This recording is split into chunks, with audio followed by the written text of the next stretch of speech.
जय श्री कृष्णा। आज की कहानी है इंतज़ार। शाम ढलने को थी। पिता अपने बेटे का इंतज़ार कर रहे थे।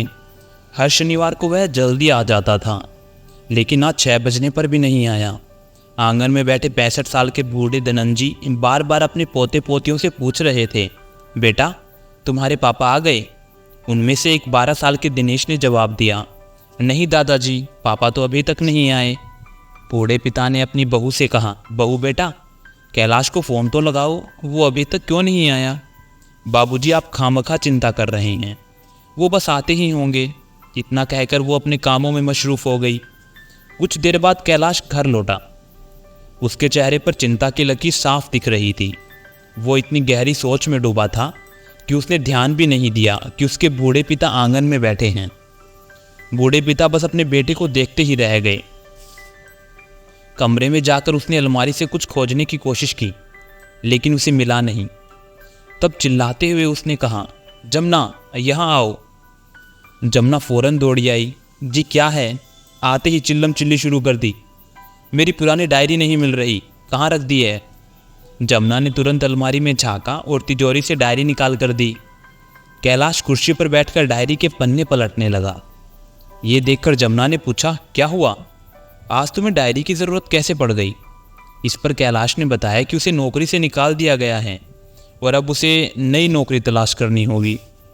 ये बात सुनकर जमुना चिंता में पड़ जाती है कि अब घर का खर्च, बच्चों की स्कूल फीस, बूढ़े ससुर की दवाई, इन सब के लिए पैसे कहाँ से आएंगे? सबसे ज़्यादा उसे बूढ़े ससुर की दवाई का खर्च खटक रहा था। दोनों आधे घंटे तक चर्चा करते रहे। उसके बाद जमुना रसोई बनाने चली गई और कैलाश अपने बूढ़े पिता के साथ आंगन में बैठा। दोनों बातों में उलझ जाते हैं। तभी जमुना सबको खाने के लिए बुलाती है। रात के 9 बज चुके थे।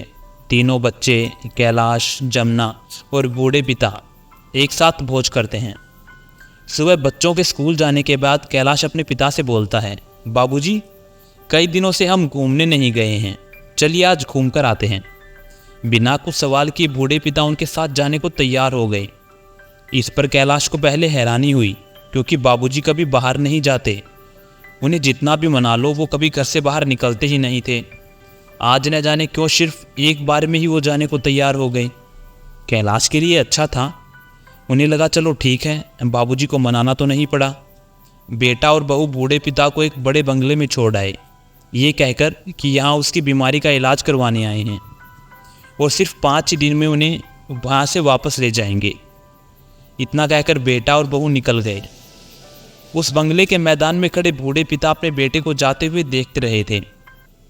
उनके चले जाने के बाद 4-5 बूढ़े व्यक्ति उनके पास आए और बोले कि तुम कब से यहाँ खड़े रहकर उन्हें देख रहे हो? तुम्हें शायद पता ना हो तो बता दे, ये अस्पताल नहीं है, बल्कि हमारे जैसे बूढ़े लोगों का रहने का स्थान है। अपने बूढ़े माँ बाप को यहाँ छोड़ जाने के बाद कोई बेटा उन्हें दोबारा लेने नहीं आता। तुम भी इंतज़ार करना छोड़ दो। इस पर बूढ़े व्यक्ति ने बोला, मैं तो पहले से ही जानता था, मेरे बेटे की नौकरी छूट गई है, उसके पास शायद कोई रास्ता नहीं होगा, इसलिए उसने मुझे यहाँ छोड़ने का निर्णय लिया। इस उम्र में मैं उसे सांत्वना देने के अलावा कुछ कर भी नहीं सकता। मायूस भरे लफ्ज़ों के साथ बूढ़े व्यक्ति ने बात खत्म की। एक बूढ़े व्यक्ति ने चलते हुए कहा, क्या जमाना आ गया है। जिस बेटे के लिए हमने घर बनाया, उसी बेटे ने हमें उस घर से पराया कर दिया। चलो फिर, हमारे पास यहाँ रहने के अलावा और कोई रास्ता भी नहीं है। जब तक सांसें चलती रहेंगी तब तक हमें इसी घर में रहना होगा। सभी बूढ़े व्यक्तियों के साथ वो बूढ़ा व्यक्ति भी चला गया। तो किसी भी परेशानी का हल ये नहीं होता कि हम उसके लिए अपने बूढ़े माता पिता को आश्रम में छोड़ दें। अगर शांत मन से बैठकर समस्या का हल निकाला जाए तो कोई भी समस्या इतनी बड़ी नहीं होती कि उसके लिए अपनों की बलिदानी देनी पड़े। तो आशा करता हूँ कि आपको कहानी पसंद आई होगी।